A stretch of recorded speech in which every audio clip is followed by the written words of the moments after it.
मन्नाथ श्री जगन्नाथ मद्गुरु श्री जगद्गुरु मदात्मा सर्वभूतात्मा तस्मै श्री गुरवे नमः। श्रीमद् भगवत गीता।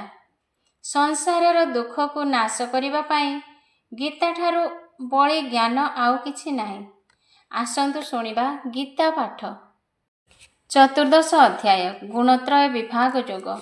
श्री भगवानुवाच परं भूयः प्रवक्ष्यामि ज्ञानानां ज्ञानमुत्तमं यज्ञाता मुनयः सर्वे परां सिद्धिमितो गताः।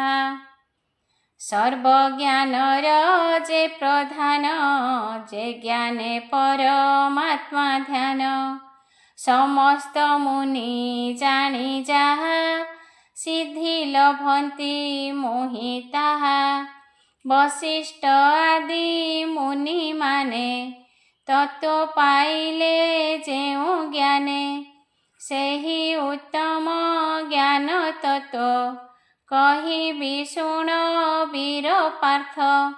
श्री भगवान कहिले, हे अर्जुन, जेउ ज्ञान सर्वज्ञानरु प्रधान जे ज्ञान रे परमात्मा को ध्यान करती ओ वशिष्ठादि मुनि माने जेउ ज्ञान बल रे तत्व पाइले सेहि उत्तम ज्ञान कहूछि शुण।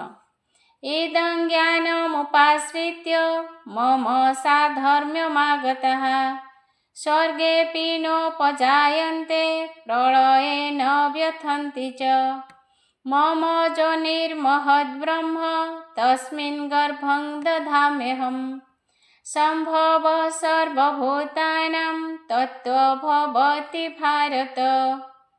ए ज्ञान आश्राजे करई मोहर स्वरूप से पाई अष्ट ऐश्वर्यता निकटे सेवक प्राय नित्य खटे। सृष्टि आद्यरे नुहे जात प्रलये न हुए व्यथित। जन्म मरण कष्ट मान ताकु न करई स्पर्शन मो जोनि महद् ब्रह्म अटे गर्भधारणे से प्रकटे।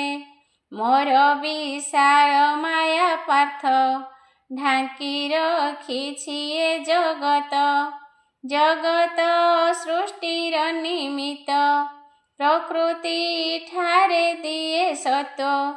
जे ए ज्ञान को आश्रा करे अष्ट ऐश्वर्य ता पाखरे तुच्छ। सृष्टि आद्यरे जन्म हुए नाही कि प्रलୟରେ लीन हुए नाही ओ जन्म मरण कष्ट ताकु छुए नाही। मोर ब्रह्म आदि जे प्रकृति मो मायारे से प्रकृति ठारू सर्व प्राणी ओ भूत जात हुअन्ति। सर्वजोनिषु कौन्तेय मूर्तयः सम्भवन्ति जाहा तासां ब्रह्म महज्जोनि रहं बीजप्रदः पिता। सत्वं रजस्तम इति गुणाः प्रकृति सम्भवाः निबध्नन्ति महाबाहो देहे देहिनमव्ययम्।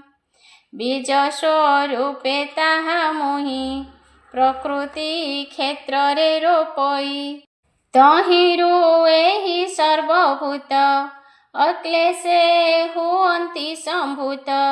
आहे कौन्तेय शृणोतु हि मनुष्य आदि जोनि सेहि स्वरूप तहिरु जन्मई महत ब्रह्मता माता होई।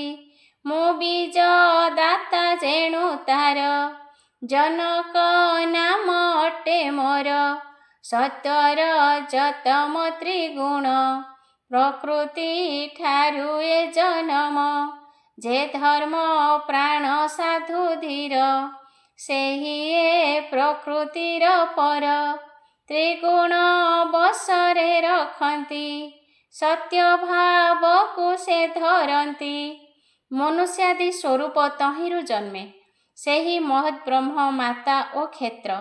मु बीजदाता हेतु पिता अटे। सत्व रज तम ए प्रकृति ठारू जात। जे साधे से प्रकृति को अतिक्रम करी ସତ୍ୱଗୁଣକୁ ଧରନ୍ତି। ତତ୍ର ସତ୍ୱଂ ନିର୍ମଳତ୍ୱ ପ୍ରକାଶକମନାମୟମ୍ ସୁଖ ସଙ୍ଗେନ ବଧ୍ନାତି ଜ୍ଞାନ ସଙ୍ଗେନ ଚାନଘ ରଜରାଗାତ୍ମକଂ ବିଧି ତୃଷ୍ଣା ସଙ୍ଗ ସମୁଦ୍ଭବମ୍ ତନିବଧ୍ନାତି କୌନ୍ତେୟ କର୍ମ ସଙ୍ଗେନ ଦେହିନମ୍। ଏହି ତ୍ରିଗୁଣଙ୍କ ମଧ୍ୟରେ ନିର୍ମଳ ଭାବେ ସତ୍ୱ ଧରେ, ତେଣୁ ଏ ପ୍ରକାଶକ ହୋଇ ଶାନ୍ତି ଗୁଣକୁ ଧରିଥାଇ, ଏଣୁ ଏ ଜୀବକୁ ନେଇଣ ସୁଖ ସଙ୍ଗେ କରେ ମିଳନ। ଏ ସତ୍ୱ ଗୁଣବାଦ ଶୂନ୍ୟ, ତେଣୁ ତାହାର ସୁଖ ଜାଣ। ତାପରେ ଜ୍ଞାନ ସଙ୍ଗେ ନିଏ ଆହେ ଅନଘୟା ନିଶ୍ଚୟ।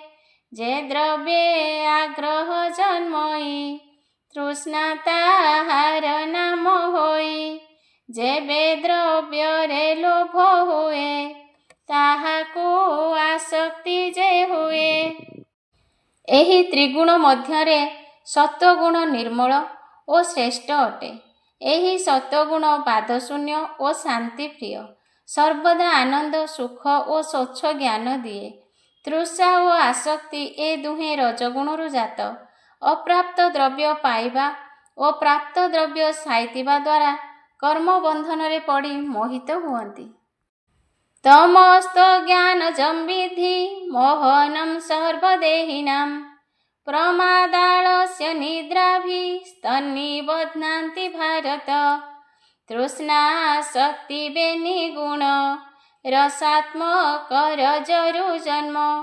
ଅପ୍ରାପ୍ତ ଦ୍ରବ୍ୟ ପ୍ରାପ୍ତ ପାଇଁ, ପ୍ରାପ୍ତ ଦ୍ରବ୍ୟର ରକ୍ଷା ପାଇଁ ଅଜ୍ଞାନୀ ମାନଙ୍କୁ ଚଳାନ୍ତି, କର୍ମର ବନ୍ଧନେ ପଡ଼ନ୍ତି। ଆହେ ଅର୍ଜୁନ ଏ ପ୍ରକାରେ ପଡ଼ଇ କର୍ମ ବନ୍ଧନରେ।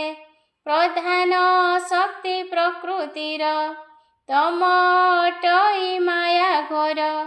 ଅଜ୍ଞାନ ଭାବ କରେ ଜାତ, ହିଂସା ଦେଶକୁ ସେ ଆଣେ ତ। ସମସ୍ତ ପ୍ରାଣୀମାନଙ୍କର ମୋହ ଜନ୍ମାଏ ସେ ନିକର। ନିଦ୍ରାଳସ୍ୟ ପ୍ରମାଦରେ ଜୀବକୁ ବନ୍ଧନ ସେ କରେ। ତମଗୁଣ ପ୍ରକୃତିର ପ୍ରଧାନ ଶକ୍ତି। ଏଥିରୁ ଅଜ୍ଞାନ ଦେଶ ହିଂସା ଜାତ ହୋଇ ଜୀବକୁ ନାନାଦି ପ୍ରମାଦରେ ଅର୍ଥାତ୍ କାମନା, ଆତ୍ମାଭିମାନ, ଲୋଭ ହେତୁ ସଂସାର ବନ୍ଧନରେ ପଡ଼େ। ସତ୍ୱଂ ସୁଖେ ସଞ୍ଜୟତି ରଜଃ କର୍ମଣି ଭାରତ। ଜ୍ଞାନମାବୃତ୍ୟ ତୁ ତମଃ ପ୍ରମାଦେ ସଞ୍ଜୟତୁ ତ। ରଜಸ್ತମସାଭିଭୂୟ ସତ୍ୱଂ ଭବତି ଭାରତ। ରଜଃ ସତ୍ୱଂ ତମଶ୍ଚୈବ ତମଃ ସତ୍ୱଂ ରଜস্তଥା। ସତ୍ୱଗୁଣ ଯେ ଧରେ ପ୍ରାଣୀ ଆତ୍ମା ସୁଖ ସେ ଭୋଗେ ଜ୍ଞାନୀ। ରଜଗୁଣର ଆଶ୍ରୟରେ ଜ୍ଞାନେ ପ୍ରବୃତ୍ତି ହୁଏ ତାରେ। ତମଗୁଣକୁ ଆଶ୍ରା କରେ ଜ୍ଞାନକୁ ଢାଙ୍କଇ ସେ ଭଲେ। ଜୀବକୁ ପ୍ରମାଦ ଆଳସ୍ୟ ବନ୍ଧନ କରଇ ଅକ୍ଲେଶେ। ଯେବେ ବା ପ୍ରାରବ୍ଧ ବଶରେ ସତ୍ୱଗୁଣକୁ ଜୀବ ଧରେ। ଯେ ସତ୍ୱଗୁଣ ଧରେ ସେ ସୁଖ ଭୋଗ କରେ। ରଜଗୁଣ ଆଶ୍ରୟ କଲେ ଜ୍ଞାନରେ ପ୍ରବୃତ୍ତ ହୁଏ। ତମଗୁଣକୁ ଆଶ୍ରୟ କଲେ ଜ୍ଞାନ ଏକବାରେ ଲୋପ ହୁଏ। ଯେବେ କର୍ମବଶରେ ସତ୍ୱଗୁଣକୁ ଧରେ, ସତ୍ୱଗୁଣ ବୃଦ୍ଧି ହେଲେ ରଜ ତମ ରହେ ନାହିଁ। ଯେବେ ରଜଗୁଣ ଜାତ ହୁଏ ସେ ନାନାଦି କର୍ମ କରେ।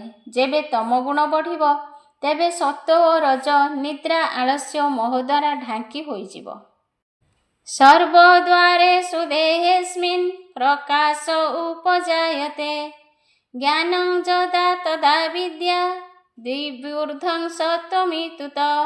ଲୋଭ ପ୍ରବୃତ୍ତିରାରମ୍ଭଃ କର୍ମଣାମ ସମଃ ସ୍ପୃହା। ରଜସେ ତାନି ଜାୟନ୍ତେ विवृद्धे भरत सर्व वर्धित हेले सत्वगुण रजतमकु ढाके जान जेबे तार जात होई नानाविध कर्म करई सत्यतमकु आच्छादई निज बलकु से देखाई जेबे बढ़िब तम गुण सत्व आलस्य प्रमादेन सत्वर जको आच्छादई निजर बल प्रकाशई ए देहे इंद्रिय जे द्वार से माने आपना कार्यर ज्ञान लभिबा निमित्तरे कार्य करन्ति विधानरे से काले जान हे अर्जुन सत्वज्ञानी होए जन्म आहे भारत शुण तुही जेबे रजगुण बढ़ई लोभ प्रकृति कर्मोद्यम अशांति स्नेह होए जन्म ए शरीर रे जेते इंद्रिय अछंती से माने सत्वगुण लभिबाकू कार्य करती जेबे रजगुण बढ़े तेबे लोभ कर्मोद्योग आसक्ति और स्नेह जन्म हुए अप्रकाश प्रवृत्तिश्च प्रमाद मोह एव च तमसे तानि जायन्ते विवृद्धे कुरु नन्दन जदा सत्ये प्रवृद्धे तु प्रलय जाति देहभृत् तदोत्तम विदां लोका न मरान् प्रतिपद्यते हे कुरु नंदन तु शुण जेबे बढ़ई तम गुण विवेक बुद्धि नाश जाई प्रमाद मोहादि जन्मई सत्वगुण वृद्धि काଳରେ जेबे ता देह त्याग करे तेबे उत्तम विदुंकर स्थान को लभे सेहि नर हिरण्य गर्भ देह जेहि उत्तम बोलांतिटी सेहि ताहांकु जे माने भावन्ति देहांते तहि सुख पांति जे काहे बढ़े रजगुण मले से बेले देहि जान कर्मर संग रजगुण सेहि जोनिरे हुए जन्म तम गुण बढ़िले विवेक बुद्धि नाश जाए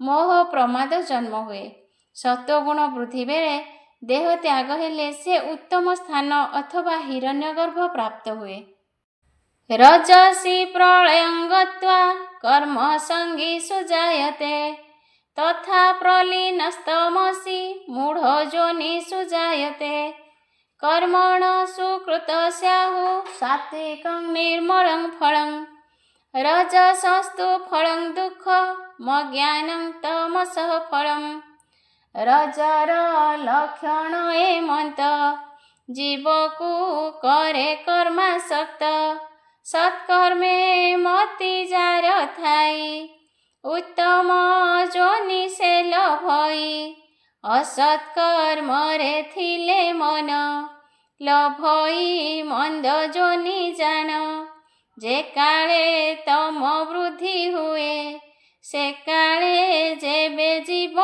जाए पशु पक्षी पतंग वृक्ष जोनि से लभई प्रत्यक्ष सात्विक राजस तामस एहांक कर्मर विशेष सात्विक कर्म फल सुख राजस कर्म फल दुख तामस रे जे कर्म फल अज्ञानी हुअन्ति सकल रजगुण पढ़िबा बेले देही मले कर्मभूमि को आसी नानादि क्लेश लाभ करे और तम गुण पढ़िबा बेले मले पशु पक्षी कीटादि जोनि रे जन्म लाभ करे सात्विक राजस तामस एहांकर कर्मर फलाफल एही तामस कर्म रे समस्ते अज्ञानी हुअन्ति सत्वा संजायते ज्ञानं रजस लोभ एव च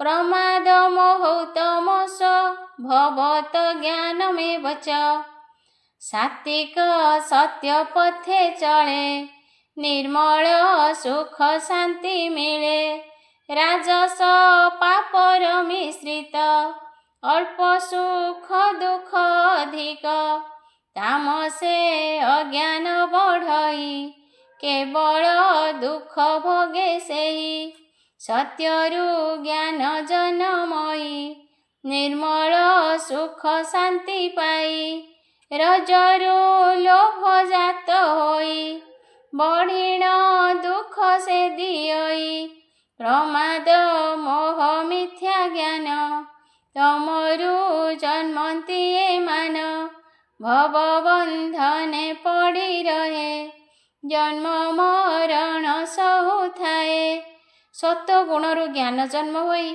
निर्मल सुख शांति मिले रजगुणरु लोभजात होई ताहा बड़ दुख दिए तमरु मिथ्या प्रमाद जात होई नानादि असत्कर्म जन्म मरण कष्ट भोगुଥାଏ ए कीटादि नाना जोनिरे जन्म होइଥାଏ ऊर्ध्वं गच्छन्ति सतोस्था मध्ये तिष्ठन्ति राजसा जघन्य गुणवृत्तिस्था अधो गच्छन्ति तामसः नान्यं गुणेभ्यः कर्तारं यदा द्रष्टानुपश्यति गुणेभ्यश्च परं वेति मभावंशोऽधिगच्छति सत्वगुणरे जे गमन्ति ऊर्ध्वकु गति से करन्ति राजस मध्यस्थले रहे तामस अधोगति पाए ऊर्ध्व स्वर्गादि ब्रह्मलोक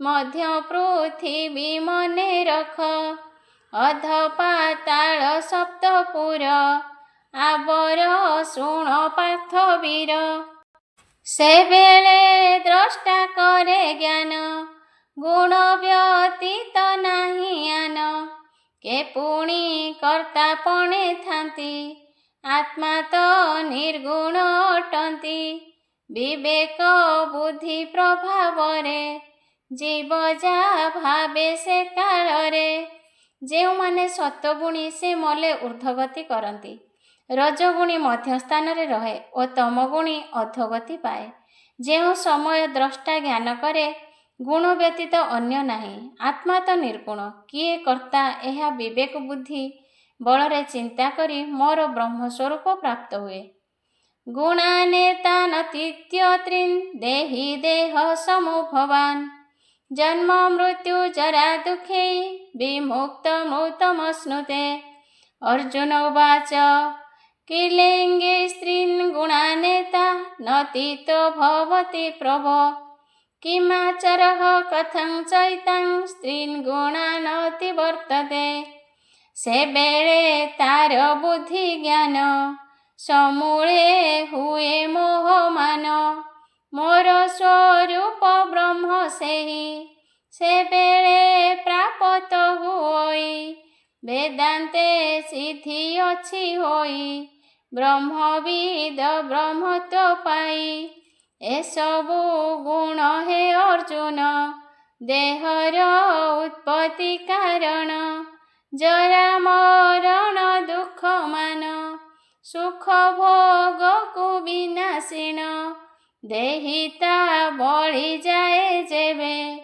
पुणी न जनमयी भवे अर्जुन उवाच अर्जुन बोले नारायण मते ता बुझाओ आपण छेदन करे जे त्रिगुण बहे से किपरि लक्षण किपरि आचरण करे त्रिगुण केउ भावे तरे हे अर्जुन ए सबु देहीर कार्य देही कार्य द्वारा जरा मरण अतिक्रम करे अर्जुन कहिले हे हरि जे लोक त्रिगुण को छाड़ी दिए से किपरि कार्य ओ आचरण करे भगवान उवाच प्रकाशञ्च प्रवृत्तिञ्च मोहमेव च पाण्डव न देष्टि सम्प्रवृत्तानि न निवृत्तानि काङ्क्षति। आहे पाण्डव एबे शुण कहुछि ताहार विधान। प्रकाश सत्वगुण कार्य प्रवृत्ति रजगुण कार्य महत मर कार्य होई। पूर्वे मु तोते कही छई ए त्रय गुण जात कर्म जे करे स्वप्न परिज्ञान। तहिरे श्रद्धा न करई पुणी तहिरे देश नाही। एहाकु गुणातीत कही आबर कहुछि बुझाई।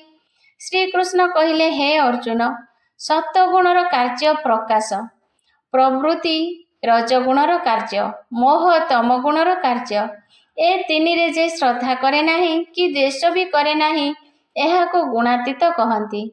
उदासीन वदासीन गुणैर्जन विचाल्यते गुणा वर्तन्त इत्येवं जोऽवतिष्ठति नेङ्गते। सम दुःख सुख स्वस्थः समलोष्टास्म काञ्चनः तुल्य प्रिया प्रिय धीर तुल्य निन्दात्म संस्तुति। जे भल मंद विषୟରେ नथाए ताहा पृथकरे ताहाଙ୍କୁ उदासीन कही। त्रिगुणाधीन से नुहई सुखादि त्रिगुण जनित न करे जाकु विचलित। त्रिगुण संसार कार्य को साधक जाने भावको आत्मा तहिरे कर्ता नुहे जे नर एहा भावी थाए। ए भक्त लक्षणे लक्षित जानिब एहि गुणातीत। जे सम सुख दुख मणे स्वर्ण मूर्तिका एक जाने समान प्रिया प्रिय देखे निंदा प्रशंसा सम लेखे। भल मंद सुख दुख लोभ माया एहाकु जे स्थान दिए नाही सेही लोक गुणातीत भक्त।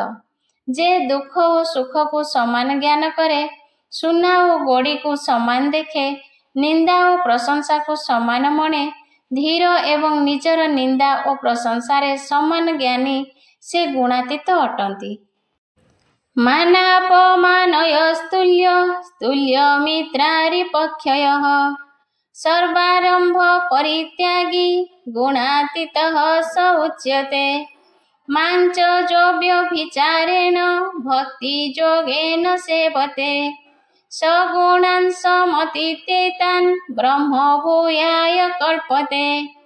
पुणिताहार बुद्धि स्थिर गुणातीत जे सेहि नर मानापमान एक जार शत्रु मित्र समान तार समस्त आडंबरहीन गुणातीत से नर जान।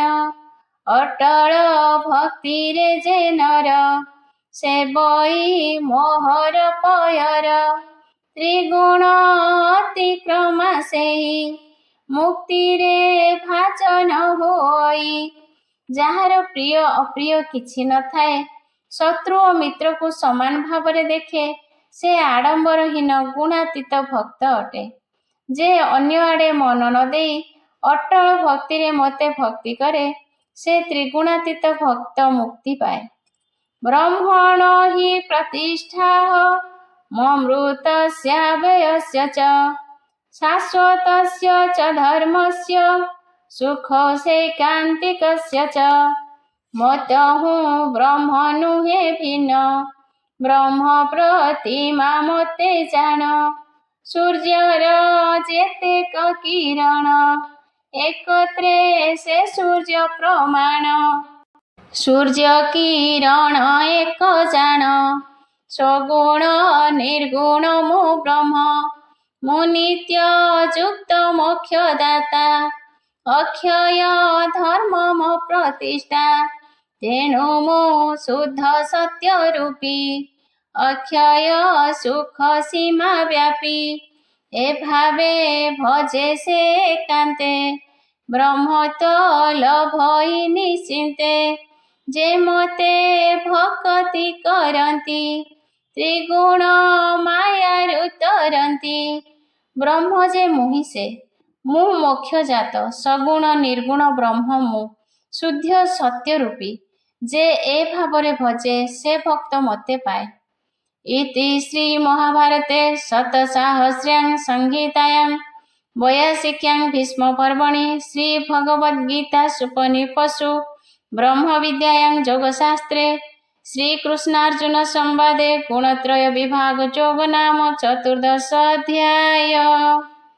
हरि शरणं हरि शरणं हरि शरणं हरि शरणं गुरु शरणं गुरु शरणं गुरु शरणं गुरु शरणं बाबा शरणं बाबा शरणं बाबा शरणं बाबा